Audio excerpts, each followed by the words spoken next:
Hi everyone. This video is going to show you how to make a perfect violin or viola bow hold.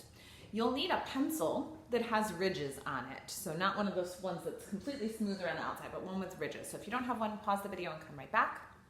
If you do have one, great. So first, with your right hand, our bow hand, we're gonna make a bunny, which I know sounds silly, but we're gonna bend our thumb. And notice when I bend my thumb, it's kind of on an angle, and that's exactly what we want. Then I'm gonna take my thumb and touch it to the first joint in my second finger there, my middle finger, okay? So I'm gonna make my bunny's teeth by covering that thumbnail. Tip of the thumb goes to that crease, and then I pull my fingers around. If I turn my hand this way, you'll notice it's a nice round circle. I don't have like this kind of thing going on. So nice round circle, and then my bunny has two floppy ears. So try that a couple of times. Bunny chin, make the tip of your thumb touch right there, kind of actually the corner of your thumb, it's not really the tip of your thumb, right? Two floppy ears, okay? Nice circle here, big circle. Now we're gonna make our bunny eat the pencil. When you put your pencil, I'll move a little closer. When your bunny eats the pencil, notice it's on the side a little bit, so not on the bottom, but on the side of the pencil. If you imagine it like a stop sign, it's not the bottom of the stop sign, but it's this angle that our thumb goes on. Okay, and then middle fingers come, same contact point with that crease in your finger.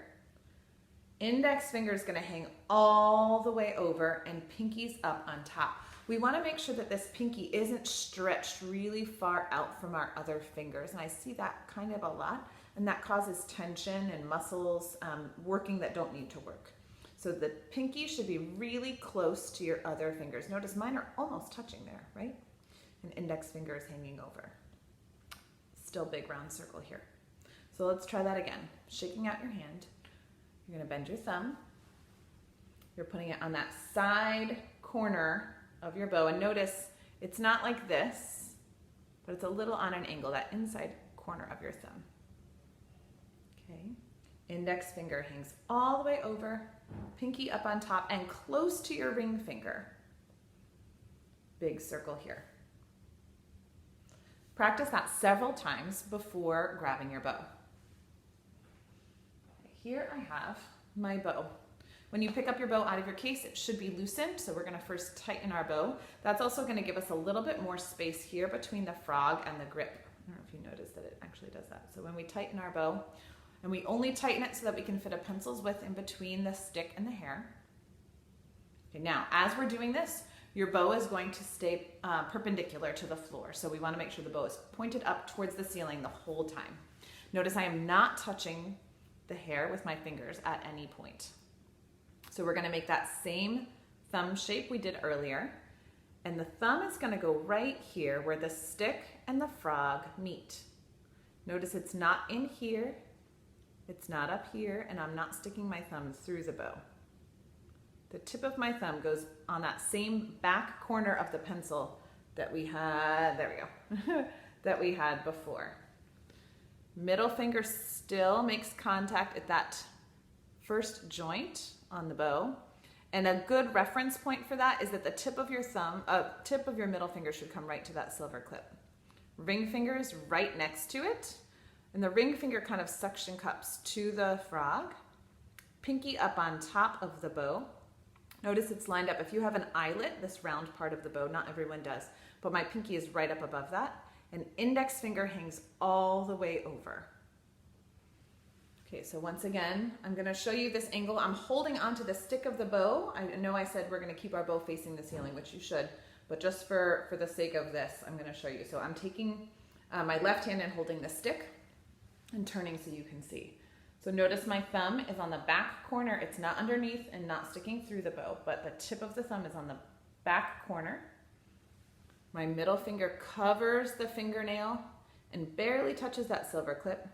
Ring finger next to it, pinky up on top, lined up with that eyelet, index finger hangs all the way over. We'll point our bows back up towards the ceiling. Here's a good exercise to check if you've got it all. Tap your index finger, tap your pinky finger, You can hear if you listen really carefully. And then try wiggling your thumb. Your thumb should be nice and flexible and bent. We want to avoid the banana thumb, right? We see sometimes like really crazy things. Okay, and this is something you'll have to practice a lot, and that's okay. Again, we have this nice big open space here. We don't want our hand grabbing the bow. And then once you have it, we'll do that same thing on our instrument. So I'm going to grab my violin, or if you have a viola, and I'm going to put it way up on my shoulder. That'll be a separate video. You can place your bow on any string.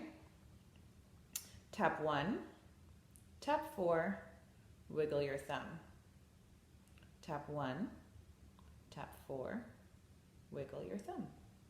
And then you should be able to make a nice, beautiful sound if you pull your bow straight on the string. And checking to see, do you have the same beautiful bow hold?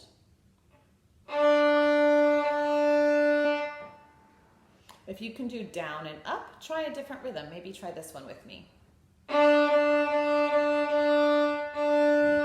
Do you have the same still beautiful bow hold? Notice when I play that rhythm, my fingers are nice and flexible too. They don't stay in one place, they kind of wiggle around a little bit, but the contact point on each finger, so my thumb is still in the same spot, my ring finger is still suction cupped to the frog, and my pinky's still up on top of the bow, but all of my joints are flexible. And that's an important thing. So I hope this is helpful. You should watch this video and practice along with me several times before doing it on your own to reinforce. But hopefully things will start to click and it'll start to feel more and more natural as you practice along with me.